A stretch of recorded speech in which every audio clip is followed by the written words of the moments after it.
애국을 의지하고 의뢰하는 것이 왜 문제일까? 그 자체는 문제가 아니라고 생각합니다.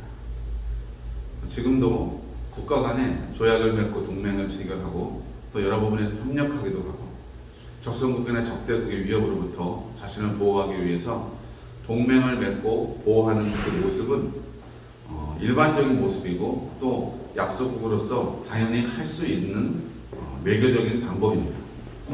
그런데 애국을 의뢰하고 의지하는 일이 왜 하나님 앞에 큰 죄악이 될까? 그것은 하나님께 의뢰하고 하나님을 믿지 않는 불신앙에서 비롯됐기 때문입니다.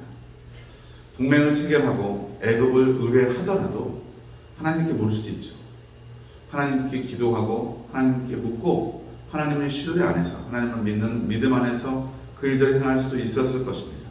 그러나 남유다와 그 당시 지도자들이 선택한 방법은 하나님을 의뢰하고 믿는 것이 아니라 하나님은 뒷전으로 밀어두고 자신의 생각대로 그때 자신의 도움이 될 거라고 생각했던 애굽을 찾아가는 일이었습니다. 남방 네게브의 그 사막을 지나서 애굽까지 가는 길은 험하다고 합니다. 근데 그 길을 그렇게 뚫고 찾아가서 애굽을 만나고 도움을 청하고 의뢰했지만 결국은 아무런 도움이 되지 못할 것이라고 오늘 말씀은 선언하고 있습니다.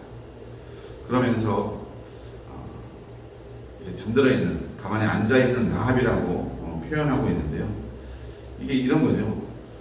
어떤 세력이 넓어 보이고 힘이 있어 보이는 나라가 있는데 실상 그렇지 않은 거예요. 그래서 빗대어서 얘기하는 방법 말 중에 종이호랑이다 이렇게 표현할 수 있듯이 라합은 바다에 사는 신화적인 용이거든요. 세상의 세력을 의미하고 애국을 상징하기도 하고, 그런데 도울 힘이 없는 그런 종이호랑이 같은 느낌이라는 거죠.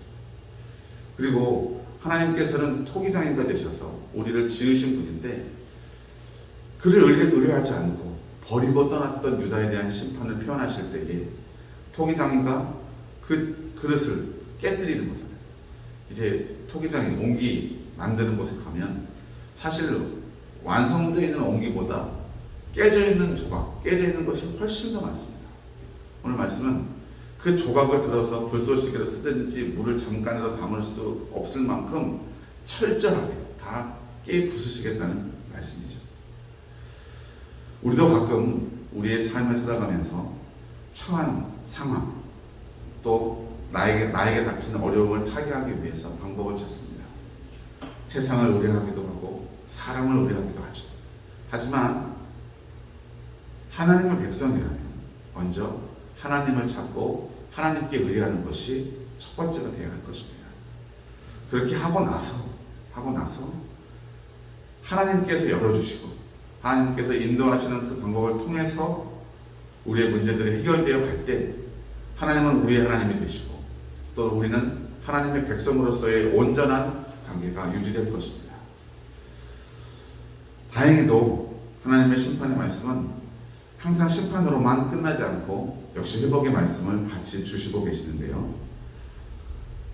하나님께서 들어 사용하시던 아수르도 결국은 멸망하게 될 것이라고 말씀하고 있습니다. 그리고 이스라엘은, 남유다는 회복하게 될 텐데 그 회복하는 그 모습이 달이 해와 같이 되고 해는 7날의 해같이 더 밝게 빛날 것이라고 말씀해주고 있습니다. 이것은 실제로 역사적으로 그 나라가 회복되는 것은 물론이고 마지막 때 종말론적으로 이제 그때는 마지막 때 그 나라가 온전히 이룩되고 회복되고 하나님의 은혜와 그 이름 아래 모든 무릎을 꿇게 하시고 하나님의 영광의 나라로 임하실 그 마지막 때를 상징하는 모습이라고 볼 수 있습니다. 7은 완전한 수고요. 그렇게 7배 밝게 빛난다는 것은 그 영광이 완전하게 충만하게 우리 가운데 임한다는 것을 의미합니다. 마지막 33절의 말씀만 짚고 말씀을 마무리하겠습니다.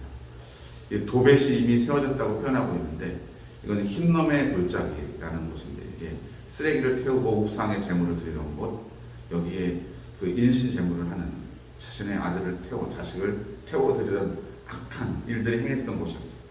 그곳에 하나님이 정말 유황객천같이 불사르시겠다고 말씀하고 있습니다. 우리가 하나님을 온전히 믿고 또 우리 마음 가운데 어느 한 켠이라도 하나님 아닌 다른 것을 향해서 세워진 이런 우상의 제단이 있다면 여러분 깨어 부수시고 하나님의 은혜 가운데 우리 하나님만을 온전히 따르는 우리 주의 신실한 백성들 되시길 주의 이름으로 축복합니다.